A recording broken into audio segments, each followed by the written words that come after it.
Hi, welcome to the Bounty Chronicles, and more importantly, this 5-part series that I wish existed before I started my journey. Over the next few episodes, I'm going to walk you through exactly what I did to consistently lose weight using Mounjaro or Tirzepatide weight loss injections. So whether you're on your own GLP-1 journey or thinking about starting, this series is here to give you honest, real-world insight and practical tips you can actually use. But without further ado, let's get into it. Episode 4, tracking and the first 2 weeks on Mounjaro. Now, I know I bang on constantly about tracking. I am a bit of a geek, but I do genuinely believe it's really important it's been important for my journey anyway. Understanding exactly what you're putting in your body, what you're doing, and making sure that you've got all the things you need to lose the weight healthily, I think is hugely important. So firstly, tracking apps. There are loads of apps out there. They all pretty much do the same thing. I think they are quite important though, not only to track the foods you're eating, the calories you're inputting, but also things like hydration, which are massively important on any weight loss injection or weight loss in general. With the daily calories, I did speak a bit about the TDEE calculator, which is in my previous video. I'll put a link up here somewhere for it. Understanding your daily calorie input is massive, of course. Making sure you're in a calorie deficit is one of the, I suppose, the main parts of weight loss. Also understanding what nutrition and nutrients, etc. you're putting in your body. So I use the app Chronometer. Do find it a bit better than others. It's a bit more granular, I suppose, with the detail. You can also see if you are deficient in any nutrients and then what foods you need to be eating more of to kind of replenish that. They do say that a healthy weight loss is 500 calories less than your daily expenditure. I know you can, everyone's different, so you can do more, you can do a bit less, but I'd be very cautious about going too far below it. Macros, so proteins, fats and calories, again hugely important. With this kind of diet, you want to be prioritising protein, but also making sure that you're getting the fuel and the energy your body needs. With Chronometer, you can track all of this, of course. I tend to input all the food for my day. So on a weekday, when I take my lunch into work and my dinner into work, I'll put in everything I'm eating for the day. So then I know exactly where I'm up to, what I'm putting into my body for that day, and then it's all done in the morning. I get up pretty early, so I'll cook my food in the mornings, input everything into Chronometer, understand where I'm at with supplementation or whatever the things I need. Exercise-wise, it's completely person-dependent, I suppose. I used to go to the gym quite a bit, so I wanted to get back into the gym as soon as possible. I'll go on to that in a minute with the first 2 weeks on Mounjaro, but just getting out and about, walks, etc., anything to help burn calories and put you more into that calorie deficit is going to be, of course, hugely beneficial. Also great for mental health. I found, some quite big ups and quite big downs with regards to this. So going for walks to clear your head and stuff. So weighing yourself, I know some people don't like to do it. I used to hate my bathroom scales for a long time. What I tend to do is weigh myself daily. Now, a lot of people are a bit against this because there are fluctuations, of course.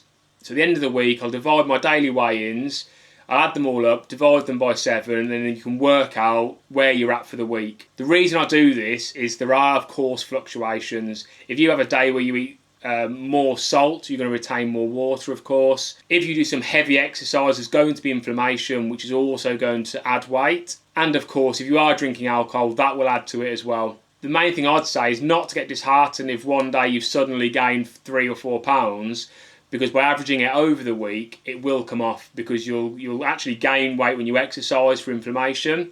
Again, if you're eating salty foods, you'll gain weight through water retention, a whole host of things. So understanding that can happen and not get disheartened, I think is massively important.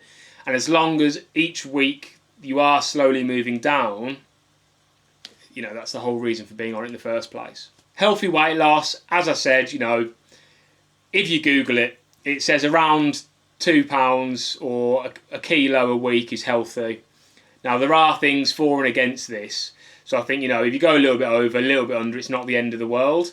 But you're not dropping massively below that or not going into such a caloric deficit that it's going to harm you. So trying to stick to that 500 calories and losing that, 1 to 2 kilos a week, that's where I see it. I think that's probably the best. First 2 weeks on Mounjaro. After I took the plunge and did the first injection, as I said in my previous video, I stood there waiting for something to happen, waiting to instantly be sick or whatever it was. Nothing happened. I took my first injection on the evening, I think it was a Saturday, I believe, or a Sunday. I took it on the evening, so if I did have side effects, it happened throughout the night, or the worst of it would be throughout the night. So I definitely recommend the first injection taken in the evening, so you're not worrying about it as well. First couple of days after taking the injection was a bit of a wake-up call for me. I was so used to eating so much food that having zero appetite was mind-blowing. So the first couple of days, I really struggled. I think I had like 700-800 calories in the first 2 days, which isn't good, obviously. So if I was to do this again, getting the protein shakes and the clear whey drinks earlier than I actually did, trying to get the calories you need into your body is really important, because without the fuel you need, you're probably going to have more chance of having side effects. You're going to be more fatigued and tired because you're operating at less calories than your body needs. So yeah, I think being prepared for that first week or 2 weeks, I think if I was to do it again, understanding this is going to happen would have helped me. Side effects and potential side effects. When I did my research before entering into this journey, there are lists of potential side effects ranging from mediocre to pretty severe.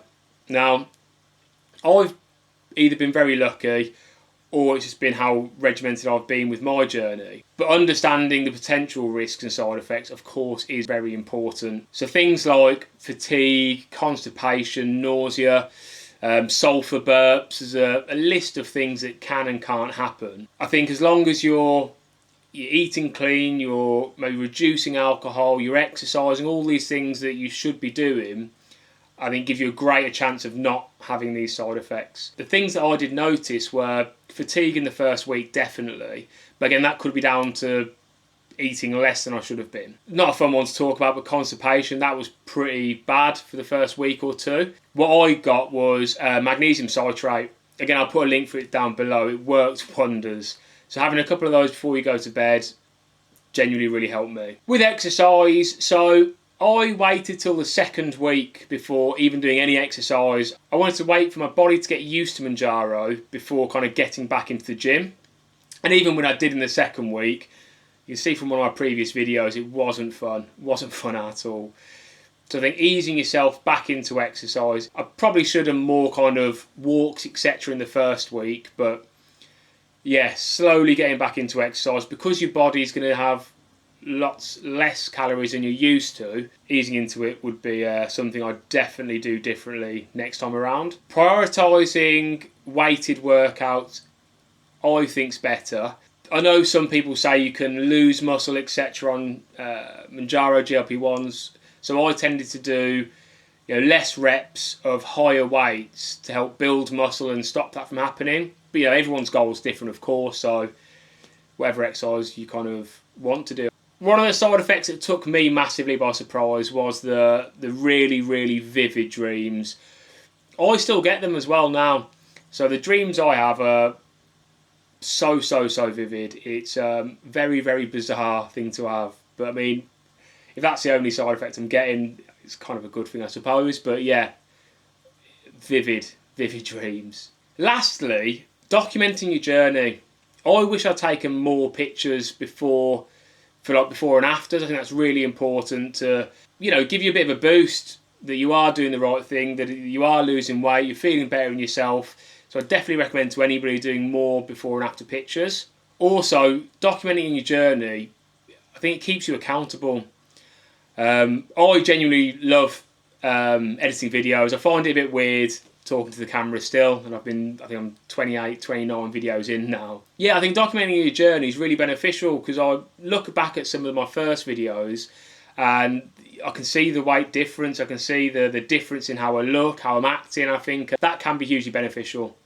I'm not saying to set up a YouTube channel or anything like that, but I think even journaling or something along those lines of keeping track on how you're feeling, what you're doing, and what's working, what isn't. You know, weeks when you're maybe doing different types of exercise and you notice there's a better weight loss or better mental health side. Again, really beneficial stuff. That's it for episode 4.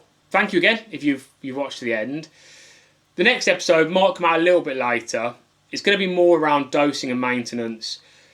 I'm still not at my goal weight yet, so I'm not at that maintenance point. But once I am, I'll put a video up on the dosing side and maintenance. So again, yeah, you've watched the end, thank you. I look forward to seeing you on the next one.